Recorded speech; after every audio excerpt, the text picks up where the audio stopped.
saya Vanda Permatasari, NEM 2133040100195, Prodi S1 Akuntansi dari Universitas Prima Indonesia.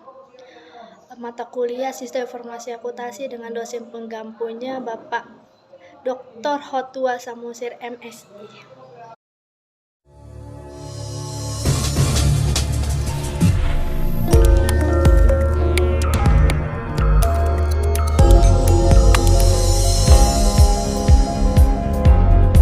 Hari ini kita akan menjelaskan topik 2 tentang metodologi pengembangan sistem informasi. Yang pertama, kita akan menjelaskan pengertian metodologi pengembangan sistem informasi. Metodologi pengembangan sistem informasi itu adalah langkah-langkah yang dilalui oleh analisis sistem dalam mengembangkan sistem informasi. Selanjutnya, kita akan menjelaskan tahap-tahap pengembangan sistem informasi itu ada 3. Pertama, analisis sistem. Yang kedua, desain sistem. Yang ketiga, implementasi sistem. Analisis sistem dibagi lagi menjadi 3 bagian. Yang pertama, analisis pendahuluan.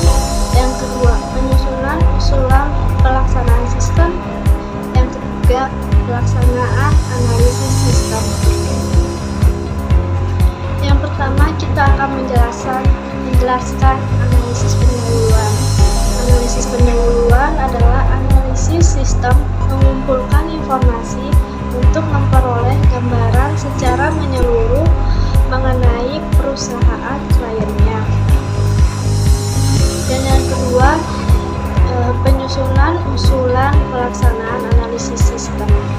Pelaksanaan analisis sistem direncanakan oleh analisis sistem dalam suatu dokumen tertentu yang disebut usulan pelaksanaan analisis sistem.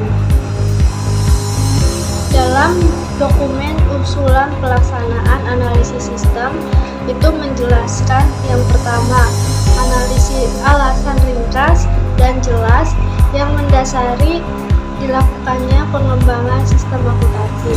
Yang kedua, pernyataan khusus tentang persyaratan kinerja yang diharapkan dari sistem akuntansi yang diusulkan. Yang ketiga, batasan luas analisis sistem yang akan dilakukan. Yang keempat, identifikasi informasi yang kemungkinan harus dikumpulkan dalam analisis sistem. Yang kelima, identifikasi sumber potensial yang dapat menyediakan informasi yang diperlukan analisis sistem. Yang keenam, daftar peristiwa besar atau titik-titik pengecekan yang digunakan untuk mengecek perkembangan sistem yang dilaksanakan oleh analisis sistem. Dan yang ketiga, pelaksanaan analisis sistem didasarkan pada rencana kerja yang dituangkan dalam usulan perencanaan analisis sistem. Contoh langkah yang dilakukan oleh analisis sistem melaksanakan analisis sistem. Yang pertama, analisis laporan yang dihasilkan sistem sekarang. Yang kedua, menganalisis transaksi. Yang ketiga, mempelajari catatan pertama atau jurnal. Yang keempat, mempelajari catatan terakhir atau buku besar dan buku pembantu. Lanjut, sekarang kita akan sebutkan isi laporan hasil analisis sistem. Itu meliputi yang pertama, pernyataan kembali atas yang mendasari dan luas analisis sistem yang dilaksanakan oleh analisis sistem. Yang kedua, daftar masalah besar yang ditemukan oleh analisis sistem. Yang ketiga, suatu pernyataan persyaratan informasi yang diperlukan oleh pemakaian informasi. Yang keempat, suatu pernyataan tentang asumsi penting yang dibuat oleh analisis sistem selama melaksanakan analisis sistem. Yang kelima, suatu proyeksi sumber daya yang diperlukan serta biaya yang dibutuhkan dalam perancangan sistem akuntansi yang baru. Dan yang keenam, rekomendasi yang bersangkutan dengan sistem yang diusulkan atau persyaratan-persyaratan yang harus dipenuhi oleh sistem yang diusulkan tersebut. Dan desain sistem memiliki 6 tahap. Pertama, desain sistem secara garis besar. Yang kedua, penyusunan usulan desain sistem secara garis besar. Yang ketiga, evaluasi sistem. Yang keempat, penyusunan laporan final desain sistem secara garis besar. Yang kelima, desain sistem secara rinci. Yang keenam, penyusunan laporan final desain secara rinci. Sekarang menjelaskan implementasi sistem. Implementasi sistem itu adalah hal-hal yang diperhatikan dalam tahap implementasi. Sistem adalah persiapan implementasi sistem, pendidikan dan pelatihan karyawan, dan konversi sistem. Terdapat 4 pilihan utama pendekatan konversi sistem. Yang pertama, konversi langsung. Yang kedua, konversi paralel. Yang ketiga, konversi modular. Yang keempat, konversi phase-in. Dan yang kita akan menjelaskan teknik dokumentasi sistem.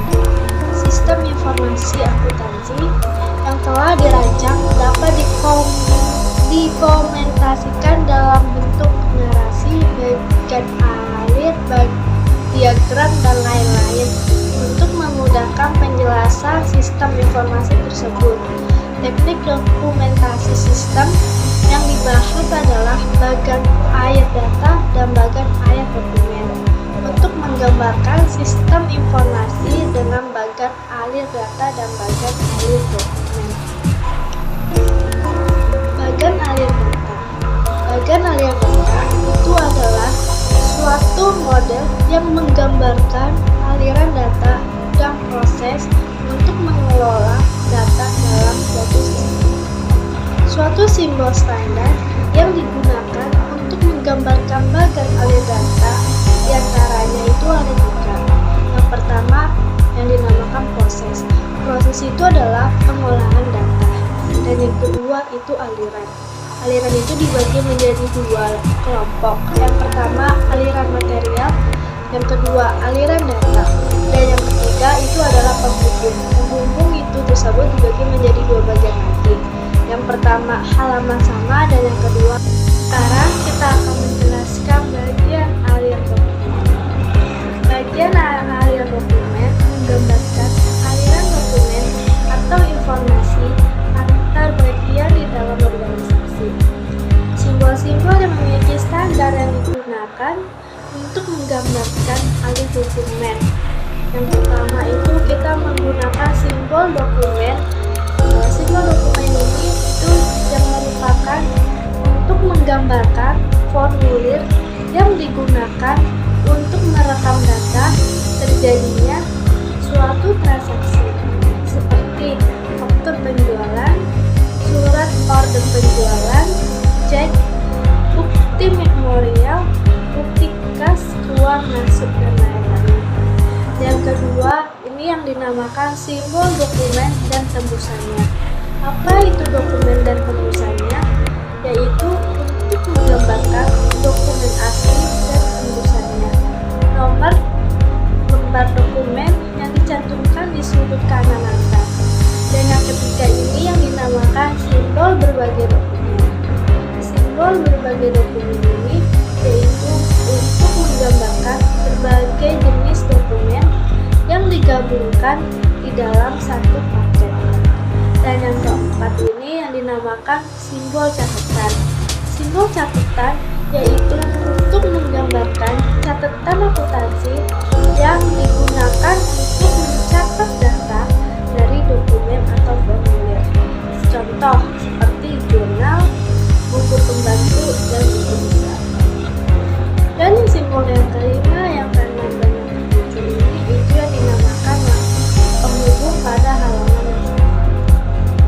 Penghubung pada halaman yang sama yang digambar satu ini itu yang dinamakan untuk menggambarkan bagian alir arus dokumen dibuat mengalir dari atas ke bawah dan dari kiri ke kanan.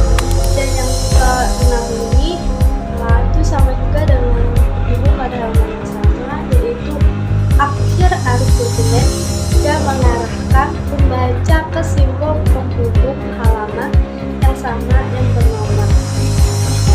Dan yang terakhir ini yang sama-sama berhubung pada halaman yang sama ini yang dinamakan pengertian dari awal arus dokumen yang berasal dari simbol penghubung dalam halaman yang sama yang bernomor seperti yang tercantum di dalam simbol tersebut.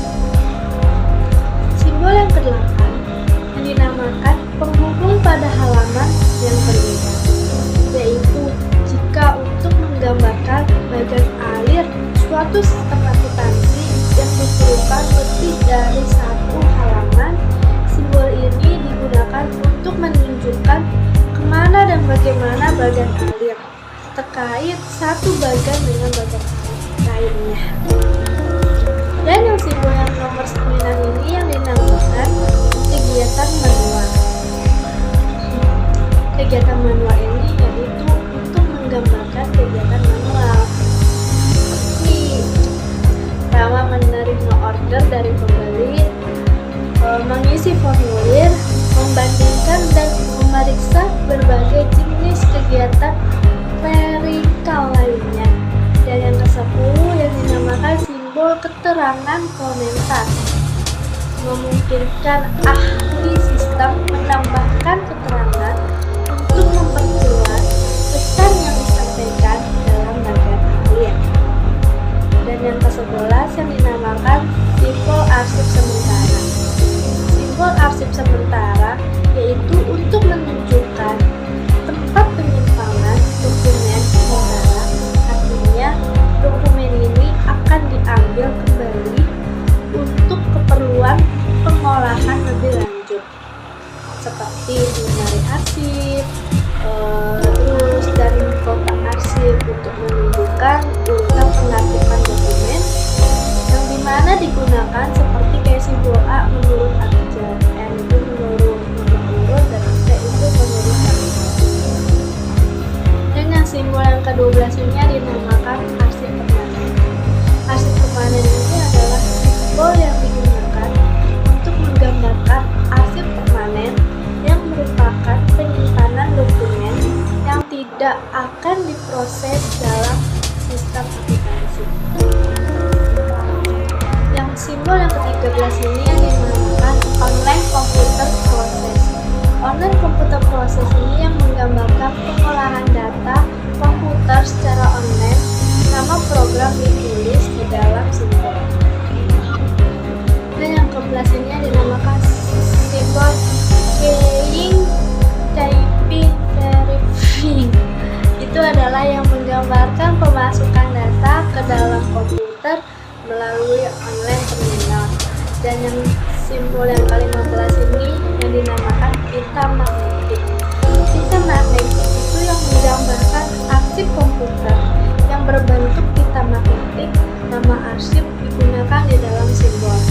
Dan yang ke-16 ini yang dinamakan online storage. Itu adalah menggambarkan arsip komputer yang berbentuk online atau di dalam memori komputer.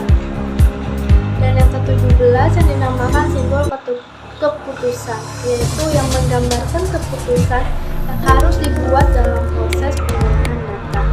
Keputusan yang dibuat ditulis di dalam simbol. Dan yang simbol ke-18 ini yang dinamakan garis alir.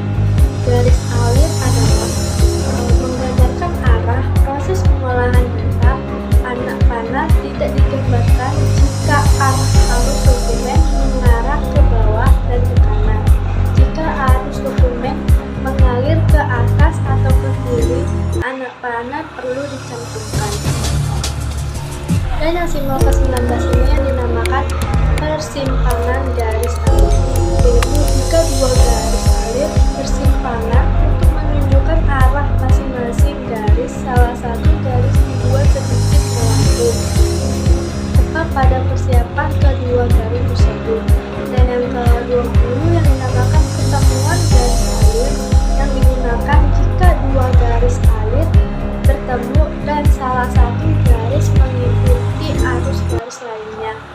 Dan yang kedua satu ini yang dinamakan mulai atau berakhir. Mulai atau berakhir ini untuk menggambarkan awal dan akhir suatu sistem akuntansi. Dan yang kedua-dua ini, simbol yang nomor 22 ini dinamakan masuk ke sistem, yaitu keren kegiatan.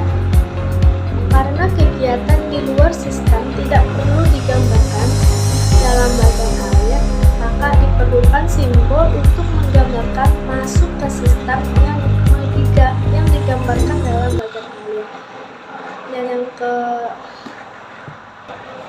Dan yang ke-23 ini yang dinamakan keluar ke sistem lain. Itu adalah karena bagian di luar sistem tidak perlu digambarkan dalam bagian akhir. Maka diperlukan simbol untuk menggambarkan masuk ke sistem yang digambarkan dalam. Demikian penjelasan saya tentang materi meteorologi pengembangan sistem informasi. Silakan menunggu video saya berikutnya tentang penjelasan materi di topik 3. Terima kasih.